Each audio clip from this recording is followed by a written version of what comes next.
Hola, ¿qué tal amigos? Bienvenidos a Modo Mentor. Este es el primer capítulo de la primera temporada. Estamos muy felices de arrancar con este nuevo proyecto y qué mejor manera de arrancar que con un reconocido líder de la industria farmacéutica con más de 20 años de experiencia, especializado en el negocio, en ventas y mercadotecnia. Armando Juárez, bienvenido. Muchas gracias por la invitación. Te deseo el mejor de los éxitos en este proyecto. Sabemos que va arrancando, así que doble responsabilidad ser el primero en el podcast, pero el mejor de los éxitos, Fernando. Gracias por la invitación. Y en verdad, Armando, quiero decirte que estoy muy agradecido porque desde la primera aproximación que tuve contigo, y esto es en serio, tu calidad humana, tu cercanía, en verdad me llamaron mucho la atención. Ahorita estábamos platicando de muchas vivencias que has tenido y una de las principales es que has tenido en estos 20 años casi 20 movimientos. Has liderado grandes equipos en importantes compañías. Cuando estabas en mi edad a los 22, 23, yo tengo 24 años, ¿te imaginabas que ibas a estar en este tipo de retos? Apenas hace 5 años que estaba a tu edad. ¿No? Ya hablando en serio, claro, o sea, cuando empiezas en una carrera, dependiendo de la industria en la que estés, visualizas hacia el futuro, hacia dónde quieres moverte, hacia dónde quieres ir. Pero también ves que hay una gran cantidad de personas aspirando a lo mismo. Claro. ¿No? Entonces, es muy importante que cuando pasas por esos procesos sí pienses y tengas muy claro. A veces no es tan fácil, pero que digas, bueno, por lo menos mi siguiente paso es este. Y así lo vivía yo, ¿no? A tu edad, porque además, déjame decirte algo, claro. Llegué, entre comillas, un poco tarde a la industria farmacéutica. Sí. Yo llegué a los 30 años a la industria farmacéutica, porque antes de eso ya entraremos al tema. Estuve como empresario algunos años en la empresa de mi padre. Entonces, ahí hubo un cambio de carrera totalmente radical y tuve la bendición de entrar a esta industria que es increíble, ¿no? Claro. Pero sí, con muchas ganas de crecer siempre, de aprender y evidentemente también de los mentores que tuve, tomé mucho para donde he podido estar. Claro, y hoy eres uno de nuestros, eres el primer mentor. Y una de las preguntas que me hacía cuando estaba estoqueándote en LinkedIn y viendo tu currículum es, ¿por qué decidiste estudiar administración de negocios? Bueno, eso es una decisión difícil de tomar a una edad donde apenas estás saliendo de la prepa y no sabes qué vas a estudiar, ¿no? Claro. Pero sí estuvo muy influenciada mi decisión por dos cosas. Una, definitivamente la empresa que tenía mi padre y que algún día pudiera yo administrarla y trabajar con él y aprender a ser empresario como lo era él. Uh-huh. Pero también, ya hablando específicamente de administración de empresas, este enfoque global, déjame llamarlo holístico, uh-huh, que te permitía, tal vez después de graduarte, moverte a diferentes áreas. Total. Porque el AE, ¿no? el administrador puede estar en recursos humanos o puede estar en ventas, incluso si haces una especialización te puedes mover a finanzas, te da como un gran cúmulo, claro, de oportunidades. Entonces así fue como la decisión de carrera fue tomada. ¿Y a qué edad te aproximaste a tu primera experiencia laboral? Bueno, veía un poco, ahora que, como dices, platicábamos antes de la sesión, el cómo íbamos a abordar ese tema. Claro, yo empiezo a trabajar ya cuando estaba en la universidad, pero sí me gustaría mencionar, porque además de eso se trata hoy, ¿no? Claro. Como de salirnos un poco del script. Totalmente. Y de salirnos de lo que dice una hoja de vida. Totalmente. Pero déjame contarte mi primera experiencia laboral. Uh-huh. Yo salgo de la secundaria, estaba muy aferrado, es la palabra, a una escuela a la que yo quería asistir en la preparatoria, que a mis papás no les encantaba tanto. Entonces yo quería y dijeron, bueno, esa es la que quieres, dale, hice el examen, me quedé en esa escuela, no fue la mejor experiencia y como a los 6 meses decidí abortar la misión. Dije a mi papá, ¿sabes qué? Esta no es la escuela que yo soñé, ¿no? La idea que tenía fue equivocada, ya no quiero estudiar.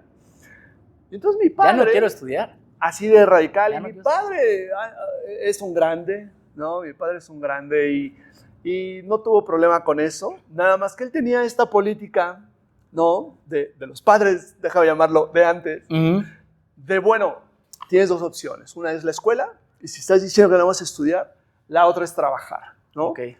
Y con lo que tienes, que era la secundaria, pues nada más puedes trabajar de ayudante general y me metió, él se dedicó a la construcción y la empresa que él tenía era de la construcción. Ajá. Solo puedes trabajar de ayudante general, es decir, de la base de un entorno, una organización. De un entorno de manufactura, sí. O sea, ni siquiera de organización, porque pues, no había nada, ¿no? Entonces entré de ayudante general de soldador. Ese fue mi primer trabajo, que a los 6 meses había sido tan demandante físicamente y era tan alejado de lo que en mi mente visualizaba como futuro, que le dije, no, papá, ¿sabes qué? Sí quiero regresar a la escuela. Por ahí tengo en LinkedIn un artículo de eso, luego te lo echas. Sí. Y entonces mi papá, que te digo, es un grande y lo amo y tengo la fortuna de tenerlo todavía, me dijo, vale, sí, bueno, regresa a la escuela. La escuela que él recomendaba junto con mi madre era una muy buena opción, ¿no? Y entonces, ahí es cuando aprendes como hijo que a veces no está tan mal hacerle caso a los viejos, ¿no? Lo digo porque tengo 2 hijas, pero comercial ahí de pasadita. Esa fue mi primera experiencia laboral y ya después, obviamente, en la escuela, antes de graduarme, bueno, las prácticas profesionales, ¿no? que a mí la verdad me dieron proyectos extraordinarios, un proyecto de exportación de muebles, un proyecto de position profiles en una compañía muy grande y después empecé a trabajar con mi papá antes de graduarme, ¿no? ¿Y por qué decidiste migrar? O sea, porque es una posición, no es fácil, ¿eh? O sea, sí, no es una posición fácil dejar la compañía familiar. Esa es una gran pregunta y mi madre me mataba cuando tomé la decisión. Porque un poco, Fernando, en el momento de la decisión para mí había un anhelo, un sueño, que es parte de lo que hoy también podemos dejar de mensaje, ¿no? Estos sueños que tenemos profesionales se pueden cumplir, ¿no? Y empecé a ver y a notar que había algo en mí, un interés de participar en un proyecto transnacional, en una compañía global, ¿no?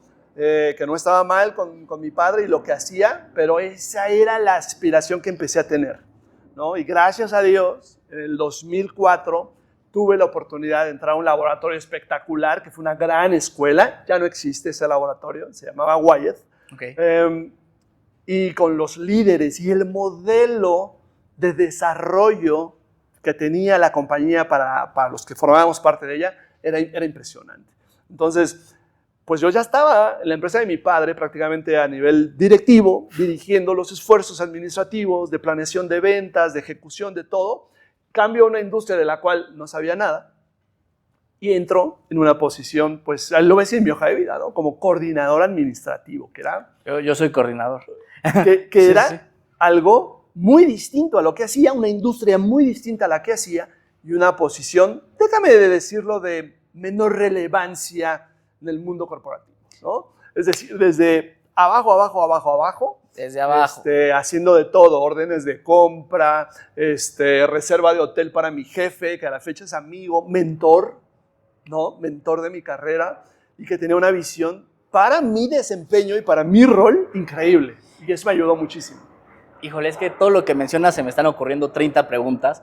Realmente yo armo las entrevistas, pero bueno, la primera es, ¿qué fue lo que te enamoró del sector farmacéutico? Porque realmente ahí has hecho carrera. Sí. Nunca hay que decir nunca. Claro. Pero a mí me costaría muchísimo trabajo cambiar de industria justamente por la respuesta a esa pregunta. Estamos en una industria maravillosa que tiene el potencial de cambiarle la vida a las personas. Es decir, una persona que cursa con una enfermedad, y me ha tocado participar en muchas áreas terapéuticas, que cursa con una enfermedad crónico-degenerativa, que cursa con una enfermedad que está mermando su salud, poder ofrecer una alternativa a ese problema y traerlos a salud, es increíble. Eso es lo que de la industria farmacéutica todos estos años he disfrutado, ¿no? Definitivamente. Y claro, cada industria tiene su belleza, ¿no? Claro. Todas las industrias son necesarias, pero por lo menos a mí me encanta ese proceso de ser parte de alguien que trajo un medicamento, que logró que entrara al gobierno, que lo puso en la farmacia, que a través de nuestros increíbles representantes, los médicos lo usan y el paciente lo recibe. Bueno, es un lujo, así lo veo. Armando, tú mencionabas algo muy importante. Entraste al mundo corporativo desde la base. Y desde la base hay que construir. Pero no únicamente construyes proyectos, las trayectorias se construyen con reputación y la reputación es a base de cómo te perciben los demás. Sí. Al inicio, son diferentes skills que vas adquiriendo. Al inicio es cómo agregas el máximo valor posible a tu equipo de trabajo. Me gustaría que visualices ese Armando que entró a la industria farmacéutica y se enamoró de la industria farmacéutica. Sí. Que quizá veía al mentor que mencionabas y decías, quiero llegar a ser así como líder y también con las responsabilidades que él tiene. Sí. ¿Cómo eras en tus primeros pasos? ¿Qué buscabas? ¿Cómo te describirías?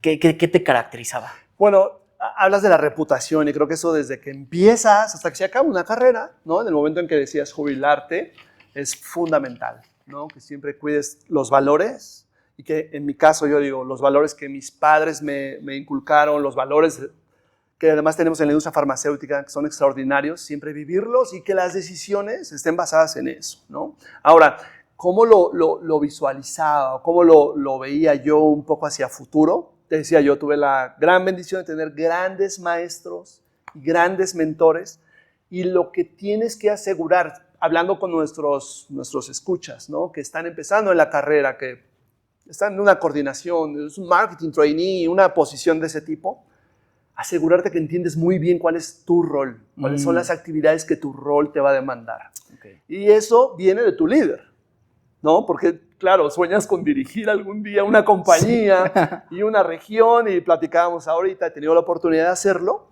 Claro.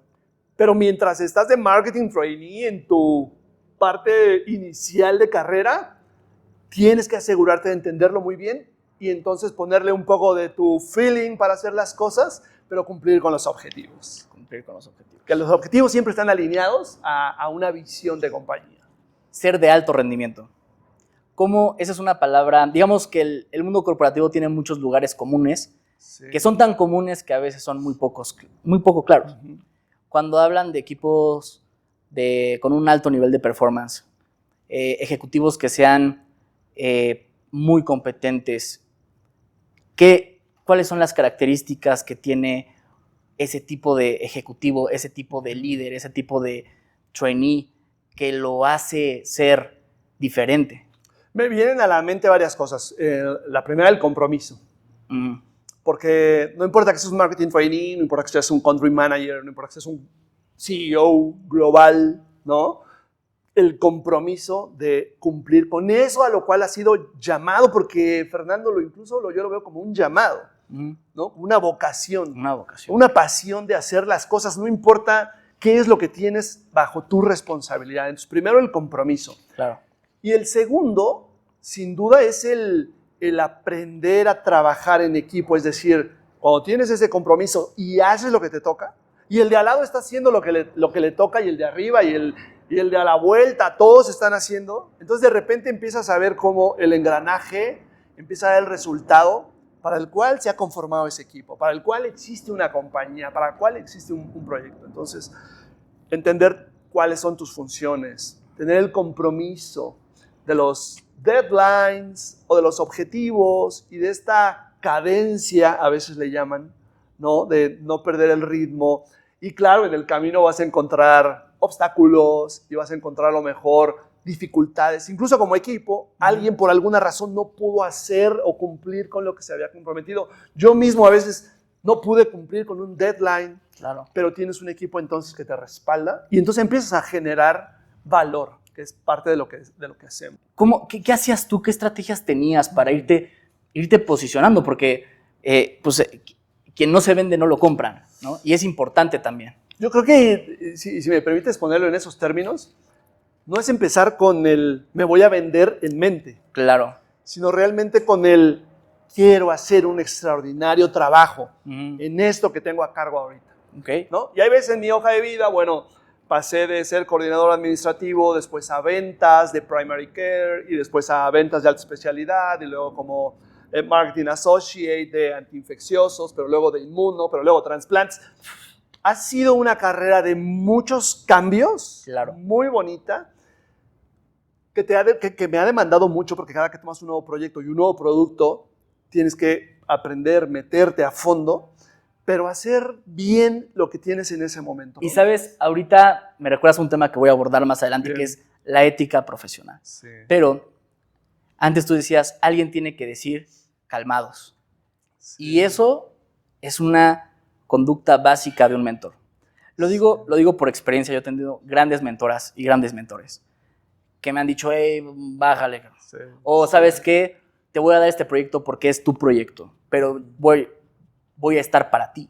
Y también creo que parte de la ética es aprender a reconocer que ningún logro es personal, ni ningún fracaso es definitivo. Exacto. Entonces, ¿qué es? Tú hablabas de un mentor. Cuéntanos una historia que te haya marcado de un mentor. Cuando empiezo a tener reportes, ¿no? Porque a veces somos contribuidores individuales y a veces somos líderes, vamos a llamarlo formales, tienes un equipo a cargo de manera formal, y a veces eres líder informal, tienes líneas punteadas, o sea, hay diferentes cosas, ¿no? Pero cuando empecé a tener reportes, el que era mi jefe, a la fecha amigo y a la fecha mentor, me hace una pregunta respecto de una de mis marketing trainees y me dice, oye, ¿qué plan tienes para ahora que ella se gradúe? Porque, como bien sabes, cuando un marketing trainee se gradúa, pues regularmente se acabó su contrato y es complicado. Sí. O se va o puede aspirar a quedarse, pero cuando me pregunta, ¿y qué plan tienes? Yo, pues no tengo ningún plan, ¿no? O sea, se va a graduar y seguramente se va a ir o va a buscar alguna oportunidad, yo qué sé, ¿no? Sí. Y entonces él me dijo algo que a la fecha, eso marcó parte de lo que ha sido mi carrera y parte de lo que busco con la gente que ha trabajado conmigo. Porque me dijo, si no tiene ella una opción para cuando se gradúe dentro de la compañía o incluso fuera de la compañía en la que tú la estés apoyando, eso va a ser un error de liderazgo enorme. Y casi, con la confianza que nos teníamos, y eso va a ir a tu evaluación de desempeño. Órale.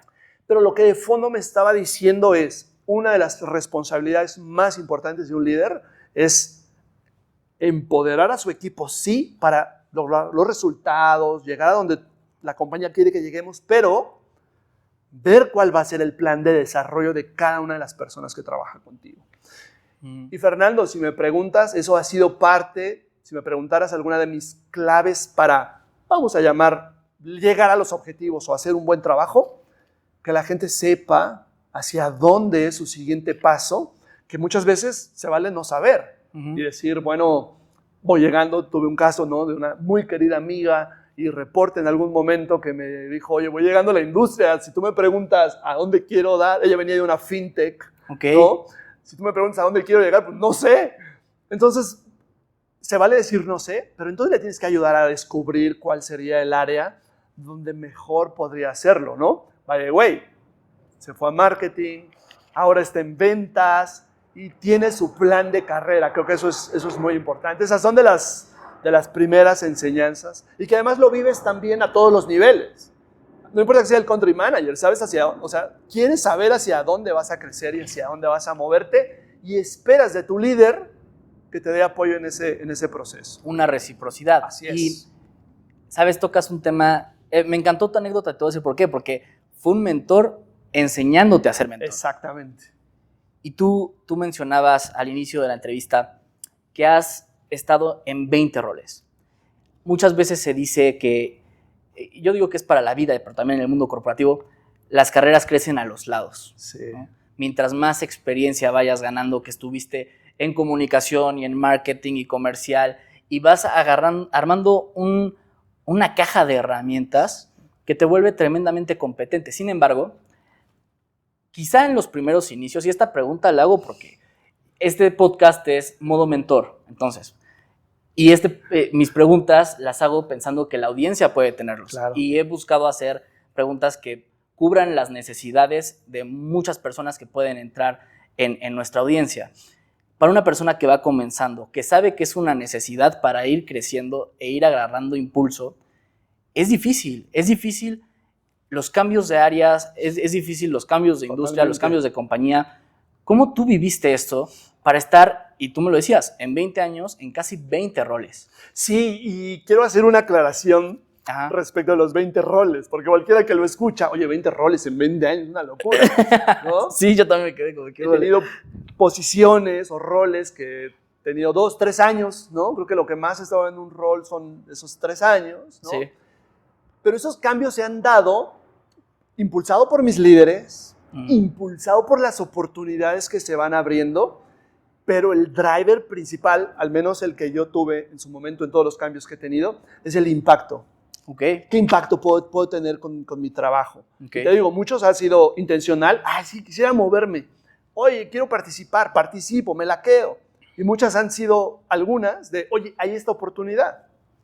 Eso es importante también, Claro. ¿no? Entonces, que definas bien hacia dónde... Y claro, Fernando, todo esto ha sido ventas y marketing, ¿no? No me he salido tanto de ahí. Pero, como bien decías, a veces el crecimiento es horizontal y yo aprendí eso, ¿no? Como fui gerente de marketing te lo decía hace rato, de trasplantes y de heparinas y de antibióticos y de oncología y de hematología. Tal vez la misma posición en algunos años, pero con diferentes áreas terapéuticas. Eso siento que fortaleció mi perfil, ¿no? Claro. A veces tuve solamente equipos de marketing, a veces tuve solamente equipos de ventas, a veces los dos, a veces nada. Quisiera que fuéramos un poco a tu primer cambio significativo. Sí. Es decir, quizá los demás ya te sabías la historia, ¿no? Ya sabías por dónde tenías que empezar, tenías una metodología de adaptación. ¿El primero cómo fue? ¿Fue complicado? Si me puedes contar un poco de la historia, estabas en tal área y te fuiste a tal. Sí, cuando salí de la empresa de mi papá y entré a la industria farmacéutica, era un puesto administrativo, a lo mejor de menor impacto, como lo dije, claro. Pero administrativo. Uno de los cambios más fuertes que tuve fue cuando entré a ventas. Ok.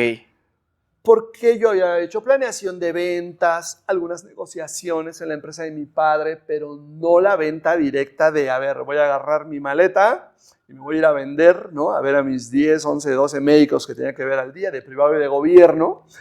Tan fue fuerte ese cambio que uno de mis primeros líderes en ventas, maestro por cierto, él me dijo, en una semana vamos a saber si esto es para ti o no.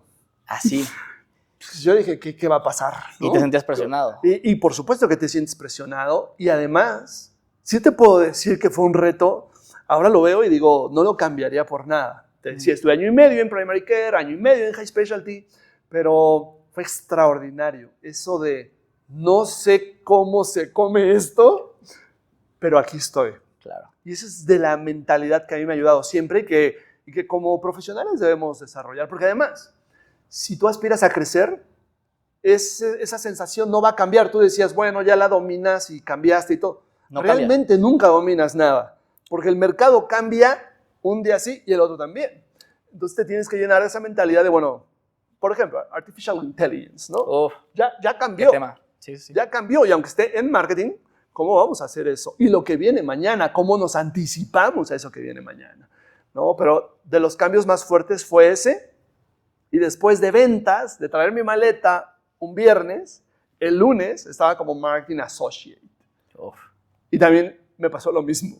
¿Y esto cómo se come?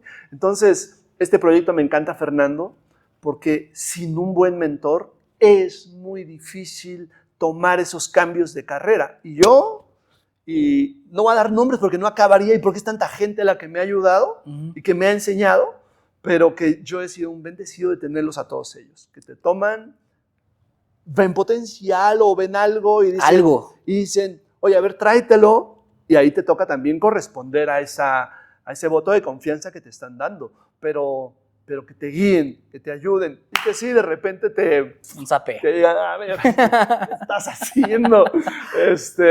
Es enriquecedor. Y, ¿sabes? Ahorita estaba pensando en algo.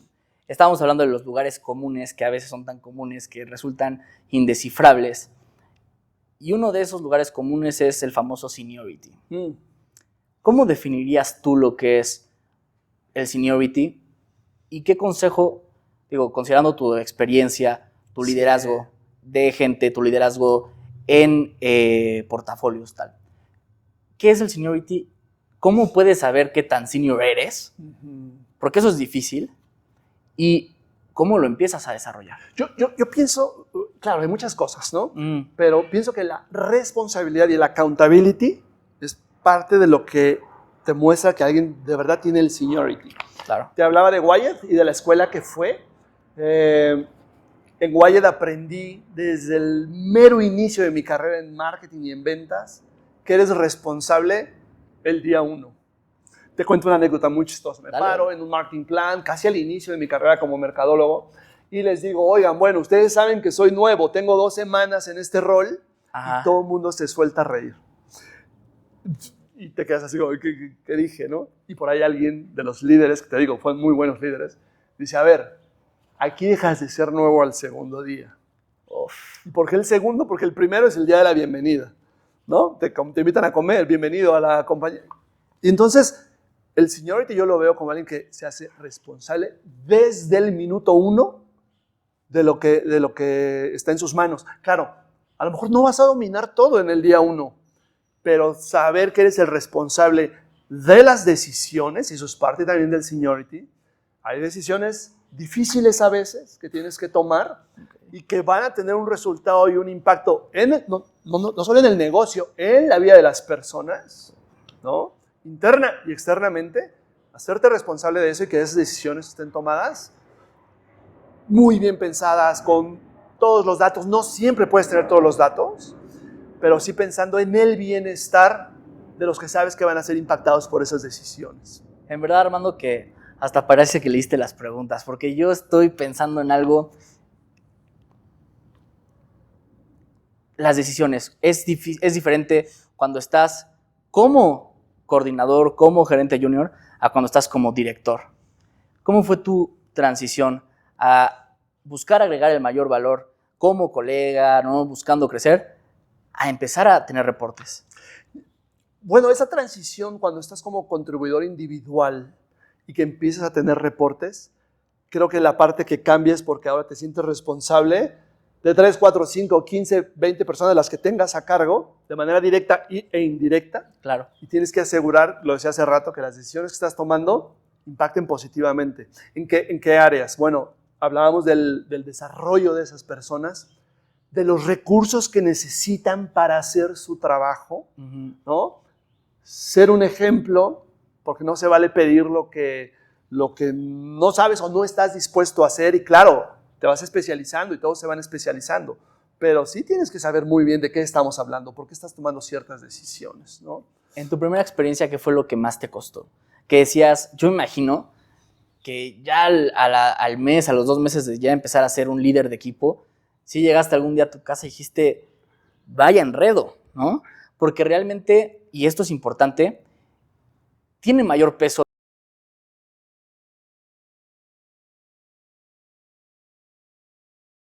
también. Exacto. Porque también tienes que reservarte mucha información que es confidencial para la compañía y que incluso a veces es por el bien del equipo. Sí, yo creo que llegar a casa y decir, hijo, ¿qué voy a hacer con esto? Sí. Me ha pasado en 2 vías. Una, los objetivos de ventas, que a veces son muy ambiciosos y que sientes que no estás llegando y que tienes que mover a la corporación, al equipo, las decisiones, las relaciones externas para que esos resultados se den y no se están dando. Es cómo le hacemos. Sí. Y lo que aprendí también es que tienes que escuchar al equipo, tienes que estar en el frente de batalla, Fernando, no hay otra forma de hacerlo. Y a mí me encanta, vengo de ventas. Claro. ¿No?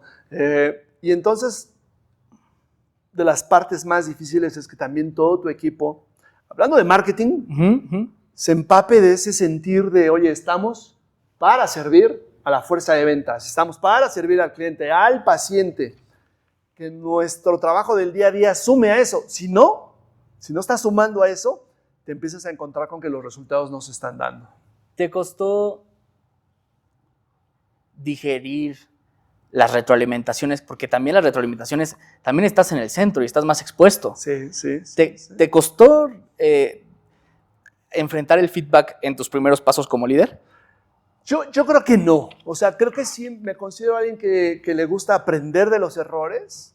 He tenido muchos a nivel profesional, cosas que no salieron como pensabas y que después tienes la vida, Dios te da la oportunidad de corregirlo en el siguiente proyecto. Claro. Y decir, bueno, esto que aprendí me lo traigo para acá y ves que tenía razón quien te lo decía. Claro. A mí me gusta las dos cosas. Recibir retroalimentación sincera, abierta, constante y fidedigna de mi líder. Uh-huh. Decir vas bien o vas mal. Y a la vez también a la gente que colabora en mi equipo. Me gustaría que te pusieras en modo mentor. Sí. Para las personas que están asumiendo ese reto, empezando a liderar equipos, uh-huh, lidiando con diferentes personalidades, diferentes proyectos, ¿qué consejo le darías? ¿Desde qué ángulo tú aconsejarías que se deben de aproximar a esta experiencia? Lo primero para mí, individual o teniendo reportes directos, es entender cuál es el reto que tienes en las manos. Uh-huh. Y hacia dónde quieres ir. Okay. Me haces una pregunta respecto de los que van a tener un nuevo equipo reportándoles directo y yo te contesto un poco que antes de eso y antes de pensar qué voy a hacer con el equipo, tengo que tener muy claro hacia dónde voy, hacia dónde queremos ir. Porque entonces ahí sí puedes decir, equipo, vamos para allá porque te van a seguir.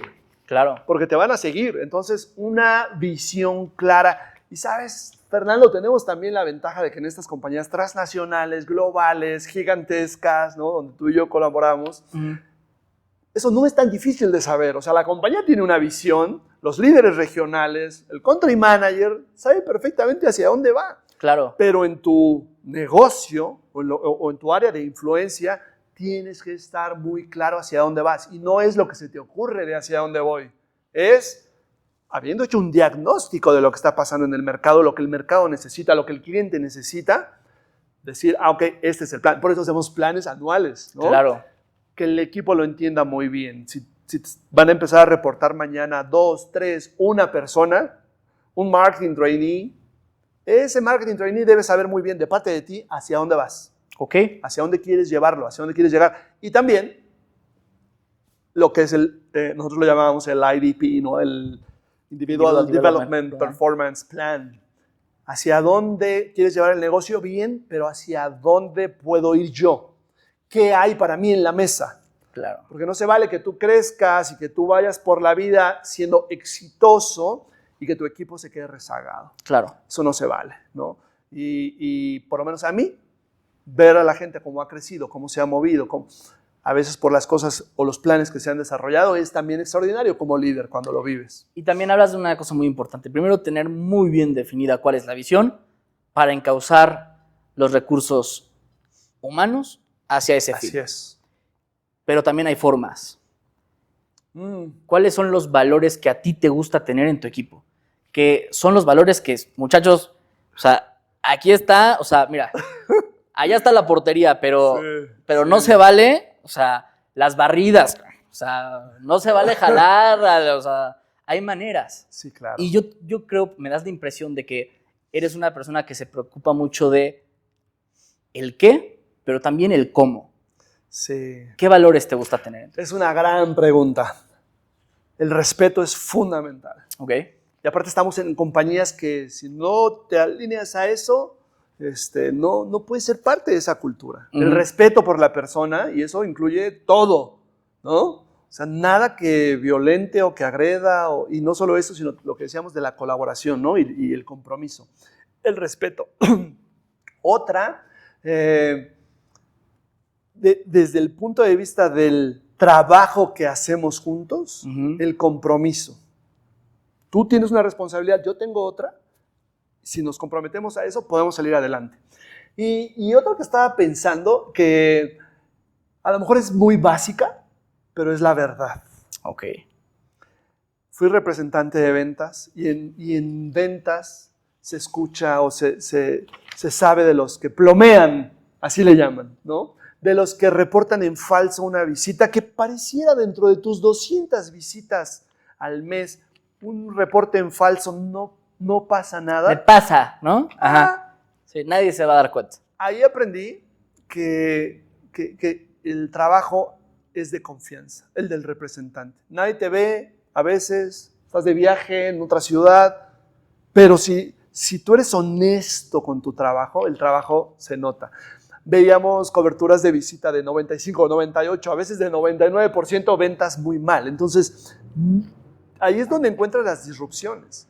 Pero pecado capital, como decías en los valores, la verdad es lo más importante. ¿Sí? ¿Qué tan importante para ti es la lealtad en un equipo? Yo creo que la lealtad, entendida como el compromiso que tenemos con los pacientes, con los clientes, ¿no? Porque así lo entiendo yo, el compromiso que juntos tenemos por hacer un bien. Porque a veces se malentiende que la lealtad es no te voy a retar, ¿no? Todo lo que tú digas está bien, y eso no es lealtad. A mí me gusta que en los equipos digan, oye, esto que estamos haciendo no está funcionando. ¿Qué ocurre cuando un miembro de tu equipo has tenido múltiples y múltiples sesiones 1 a 1 y no se alinea con los valores que además están afectando a las personas? Sí, esa es una muy buena pregunta. Cuando alguien después de 1 y 2 y 3 conversaciones, como tú lo mencionas, no se alinea o no está creyendo en el proyecto, porque no es tanto de alinearse, oye, aquí se alinean todos, ¿no? Claro. Sino de, oye, tenemos un proyecto y un compromiso que cumplir. Si esa persona no está convencida o no está cumpliendo con lo que se comprometió, muchas veces es que realmente no es el proyecto para él o para ella. Muchas veces es que tal vez no está disfrutando lo que estamos haciendo y tal vez está buscando otra cosa, y se vale decir, oye, ¿qué es lo primero? Preguntar, ¿qué es lo que está pasando? Y también eso es importante, Fernando, escuchar a la gente, que te den retroalimentación de por qué es que algo no está sucediendo, por qué es que no están haciendo lo que se comprometieron. Totalmente. Y hay casos dramáticos donde genuinamente, y me ha tocado verlos, ¿no? La gente está esperando que pase algo para irse. Claro. Y esa conversación también hay que tenerla. Ya hablamos de tu paso de trainee, de tu paso como ejecutivo junior a gerente. ¿Cómo fue tu paso de gerente a director? ¿Qué cambió? Yo creo que ahora, te voy a dar el ejemplo específico de cuando pasé como director global de una marca, porque como marquetero siempre dices, bueno, a ver, ¿qué va a decir el director regional? O ¿qué va a decir el que tengo arriba de marketing? Y cuando estás en la región, bueno, ¿qué va a decir el global? Claro. Y cuando me tocó ser global, no dice nada, ¿no? No hay a quién preguntarle. Tú eres el que tienes que tirar la estrategia, ¿no? La línea de lo que a nivel región o global se va a hacer. Ese fue un gran reto para mí. Y como lo abordé, no fue tan distinto de como lo he venido abordando en el tiempo. Diagnóstico, una idea muy clara, una definición muy clara de qué es lo que queremos lograr y cómo lo queremos lograr. Y entonces el equipo, que decimos cross-functional muy elegantemente, es fundamental la colaboración con ellos. Y claro, el área médica es tu brazo derecho y tú del área médica muchas veces también eres su brazo derecho. Esa comunicación en esta industria que es la ciencia, ¿no? Esa comunicación es fundamental, y la gente de acceso y la gente de entrenamiento y la gente de supply. Es decir, no es ir por el mundo haciendo lo que crees que es lo mejor, no, qué se necesita y cómo como equipo lo podemos lograr, ¿no? Pero llega un punto en el que dices, bueno, ahora me toca, nunca he sido country manager, pero el día que lo sea, si Dios me da la vida y se da todo, te toca definir qué va a pasar con tu compañía en todas las áreas. Y creo que ese es un gran reto que además es apasionante. Hablábamos de la ética. ¿Cómo te cercioras de que tú puedes estar alineado con la compañía y que tus valores empatan con los de la compañía en una estrategia que quizá puede impactar a muchas personas? No sé, un recorte de personal o decisiones difíciles. ¿Cómo las tomas? Porque además se cuestiona mucho, pero se piensa muy poco en cómo se hace. ¿Cómo tomas esas decisiones? Sí, mi forma de abordar eso es que una compañía tiene una visión muy noble, como es la que tenemos en la industria farmacéutica, pero también son entes financieros. Y a veces las compañías y sobre todo sus líderes a nivel global, regional, local, toman decisiones en función de ese propósito financiero. No podemos separarlo, es una realidad. Si tú, como parte de una compañía, entiendes ese ciclo económico de las compañías, cuando vienen layoffs o cuando vienen divestments o cuando vienen procesos de ese tipo, entiendes que es por el bien mayor de la compañía, es más fácil de asimilar. No son fáciles, me ha tocado tomar las decisiones, pero le ha tocado también a la gente que me ha tocado tener arriba tomar las decisiones también de ese tipo. Vives con eso, pero si lo entiendes también lo asimilas más fácil, no te puedes pelear. ¿Se pasa mucha soledad? Siendo un líder global, tú has estado en muchísimas compañías multinacionales, ¿se pasa mucha soledad? Yo digo que la forma en la que tú desarrollas la posición o te lleva a la soledad o te lleva a una buena comunicación. Vamos a hablar de la pandemia. Estuvimos encerrados ahí 2, 3 años, ¿no? Claro. 2 años por lo menos, sin contacto humano. Sí. Aunque tenías mucha comunicación, potencialmente podrías estar solo, ¿no? Y claro, cuando tienes un equipo muy grande, ¿no? Un country manager que le reportan 1,500 personas, sí se empieza a vivir en soledad, ¿no? Posiciones globales que he tenido o regionales que he tenido, sí empiezas a sentirte un poco despegado del negocio, incluso como contribuidor individual me ha tocado, pero es cómo tú buscas hacer networking a nivel interno y cómo buscas estar cerca de los clientes a nivel externo. Y entonces ahí, si te sientes... Y ¿sabes qué? Que a veces así hay que estar solo. O sea, claro. A mí me gusta, ¿no? Hay un libro muy bueno, ya no es tan nuevo el libro, pero se llama Deep Work, ¿no? Como trabajo profundo, de Cal Newport. Y él dice, búscate espacios donde digas, a ver, voy a estar solamente pensando qué va a ser de mi carrera, qué va a ser de los proyectos, qué va a ser de mi familia y pasar tiempo a solas. Yo lo disfruto, pero no como un tema de me siento solo, sino intencionalmente buscarlo. Armando, hemos recorrido tu trayectoria desde tu vivencia y sobre cómo has impactado a las personas. Hablabas al inicio de esta conversación de cómo eras. ¿Qué le dirías a ese Armando que estaba iniciando y que tenía hambre y ganas y quería y le entraba y venga el reto? Es una muy buena pregunta. Te voy a contestar en una forma un poco no tan ortodoxa. Duerme más. Mi brinco de ventas, que ventas es demandante, pero mi brinco de ventas a marketing fue todavía más demandante. Y creo que se me pasó la mano en querer darlo todo, ¿no? O sea, no está mal, estás joven, estás fuerte, hay que hacerlo, pero también, y ahora las compañías, si tú lo ves, están muy enfocadas en, oye, wellness, ¿no? Tranquilos, o sea, claro. Hay que cuidar la salud mental. Eso no había tanto hace 20 años que empecé en esto, ¿no? Eso hablando un poco de la parte de la forma. De la parte del fondo, yo le diría a mi Armando de hace 20 años, enfócate en lo realmente importante. Eso no es fácil, incluso a cualquier nivel. Esos trade-offs de qué dejo de hacer y qué sí hago. No es tan fácil, pero es un ejercicio que yo constantemente hago. Retar qué es lo que estoy haciendo. ¿Qué voy a hacer en el día? A ver, esto realmente está moviendo la aguja. Y de mis últimos líderes que tuve, era buenísimo. Uno de mis jefes era buenísimo haciendo eso. Bueno, incluso dejamos proyectos que habían costado unos buenos miles de dólares porque no estaban generando lo que esperábamos. Centrarte en lo verdaderamente importante. ¿Qué es lo que realmente hace la diferencia en un marketing coordinator, en un country manager? No es distinto. Y a eso sí, dale con todo, pero también haciéndote cargo de tu familia, de lo que disfrutas, ¿no? Claro. Hacer la forma personal. Finalmente, has liderado muchísimas personas. Tienes una carrera que ya en estos, ya parece que es un tren que no lo van a parar. Sin embargo, va a acabar. Claro. ¿Cómo te gustaría ser recordado? Bueno, como alguien que siempre hizo lo mejor por las personas que lo rodearon. Porque, ¿sabes, Fernando? Nos llevamos de las compañías, y eso es algo que me vas a escuchar decir, y los que me conocen, y la gente que ha trabajado conmigo no me dejará mentir. Yo, para mí, lo que me llevo de los proyectos y de las compañías son las amistades. Okay. Los amigos, las relaciones, ¿no? Porque haber vendido 10 millones de pesos o 100 o 1000 eso va quedando un poco en el registro financiero de la compañía, pero me gustaría ser recordado como alguien que siempre dio lo mejor por la gente que tenía alrededor. Y te decía yo hace rato, ¿no? Y además por los pacientes, que me ha tocado tener pacientes también en casa, ¿no? Y que mi trabajo ha podido ser en beneficio en una pequeña parte de esos familiares, eso es extraordinario.